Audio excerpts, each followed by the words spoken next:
has left Libya in chaos. This is what we all know. So now Libya is almost in a state of civil war.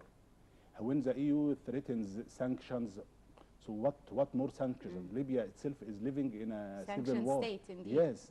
So if really the EU wants a solution for the Libyan crisis, if the EU wants to fight terrorism, we know that now the news coming from Libya shows that ISIS has been able to build some cells there, sleeper cells, or some of their loyalists in Libya have been able to conquer some cities and have cooperation with Libya's extremist factions there. So this is a big danger for Europe, especially France and Italy. France and Italy have said many times that they want to cooperate with Egypt, with Tunisia, with Algeria to fight terrorism in Libya. So what steps they have taken?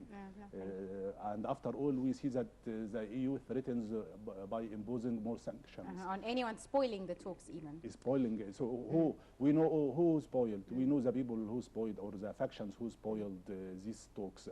The extremist factions so let's hope who are loyal to Daesh and let's ISIS. hope that they do impose sanctions on hope, people that do spoil any talks. But they know who spoiled talks. Yeah, I mean, this is nothing. Redundant a bit, yes. Redundant. The Washington Post headline reads, U.S. welcomes UAE decision to base fighter jets in Jordan. The United States welcomed the decision by the UAE to base its F-16 fighter jets in Jordan for operations against Daesh militants in Iraq and Syria. The UAE had suspended flights as part of the U.S.-led coalition conducting airstrikes against Daesh group in view of concerns about search and rescue capabilities after a Jordanian pilot was downed and captured. Earlier, Jordanian army source said the UAE fighters would now join raids from inside Jordan. What are the consequences of such a decision? Of course, the United Arab Emirates is adopting a very courageous position against ISIS. It is very active in fighting this group compared to other Gulf Arab states who are members of the US-led coalition against this group.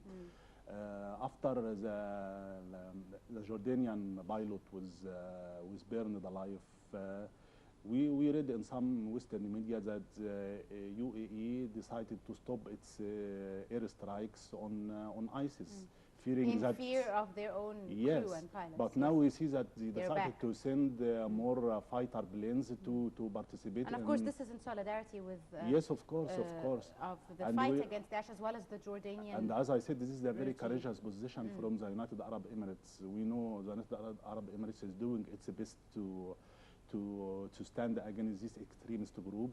They announced that Muslim Brotherhood is a terrorist organization, supported Egypt in its war against Muslim Brotherhood, and now they are taking a very active position with Jordan in fighting these extremist factions. Indeed. Yeah. Right, Mr. Gamal Asamuddin, let's go to the World Bulletin, and a headline reads, Iraq grounds offensive looms as Baghdad bomb kills 14. A top U.S. envoy said on Tuesday that Iraqi troops would begin a major ground offensive against the Daesh terrorist group in the coming weeks as a suicide bomber killed 14 people in Baghdad on Monday. Daesh spearheaded an offensive that swept through large areas north and west of Baghdad last June, and Iraqi forces are battling to regain ground with support from U.S.-led airstrikes. Jordan announced it has carried out dozens of strikes against the rebels since Thursday as it seeks to avenge a pilot that was burned alive by the group. The situation in Iraq.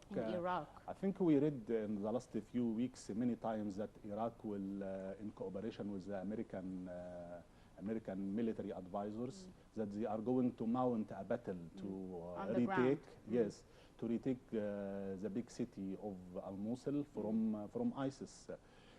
But nothing happened.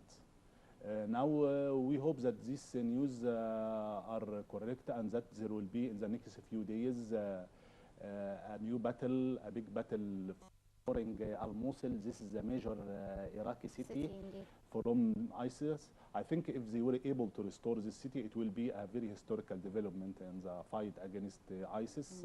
We saw that the Kurdish forces were able to restore Kobani from ISIS. Which is a very positive victory. Very positive development, and that it proved that the coalition airstrikes have been effective in forcing this ISIS to stop, back away.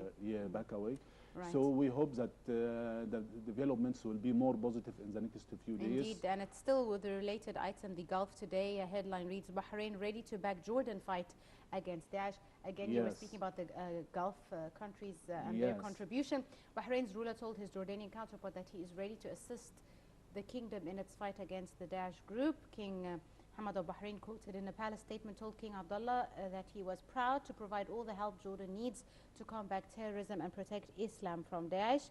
Talks between the two monarchs in Amman had focused on reinforcing military cooperation between their countries, notably their air forces. Jordan has vowed to intensify airstrikes against Daesh as part of a US-led coalition after the rebel groups burned alive one of its pilots captured in December when his F-16 fighter jet went down over Syria. The significance of this?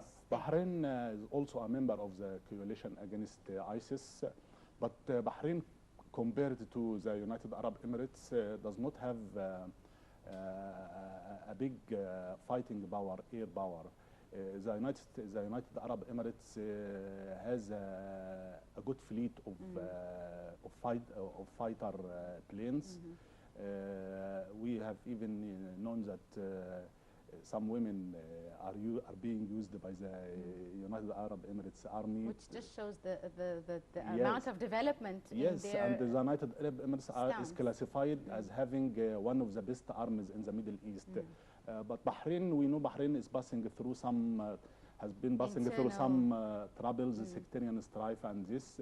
But anyway, Bahrain is also keen, like the other Arab Gulf countries, to fight this group, because it represents a very a big danger to its national security. Absolutely right. Mr. Gamal, let's go to The Guardian and branch a bit away from the Middle East.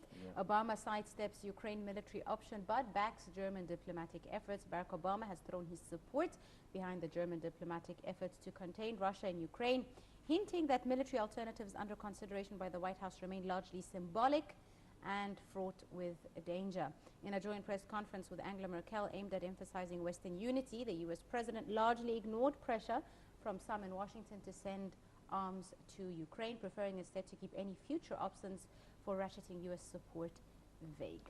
This Guardian news shows that there is a kind of gap between the positions of Obama and the positions of Merkel. Obama is always eager to impose more sanctions against Russia. But Merkel, because of its close relations, all the close relations with a forceful approach with Russia, and Europe also has a lot of economic interests with Russia, wants to give diplomacy greater chance to find its way. I think tomorrow will be a meeting again between Merkel and President Putin and the Ukrainian president to find a peaceful solution for this crisis. So we also, my point of view, personal point of view, is that the sanctions by the United States against Russia, although hurting, but did not dissuade or discourage President Putin from his positions.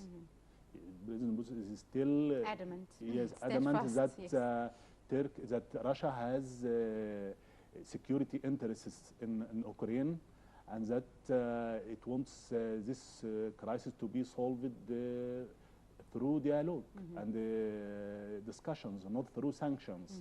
And that they accuse the United States of trying to impose its view on the crisis all over the world. Indeed. So we hope that they will be able to find a chance, or that the diplomacy will succeed at the end to find a solution for this crisis, because it caused a new kind of Cold War.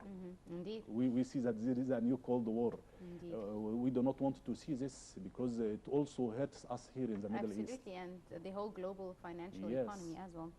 Finally, The Independent, and a headline reads, Greek banks hit by downgrades as Prime Minister vows to strike deal to stay inside the Eurozone. The Greek Prime Minister Alexis Tsipras vowed to strike a deal to stay inside the Eurozone after a succession of credit downgrades and spiraling bailout costs appeared to weaken his negotiating position with Brussels. Tsipras said he was optimistic about reaching a compromise on renegotiating Greece's $240 billion international bailout. How do you think the Greek government could manage to renew this huge I think they were forced by the European Union to take very harsh measures to reform their economy.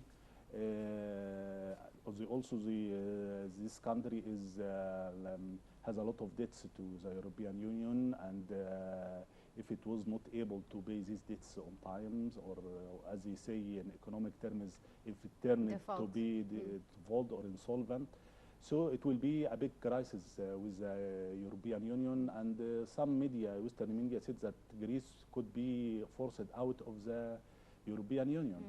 So we hope that the Greek will be able to find a solution for their economic crisis without causing internal troubles.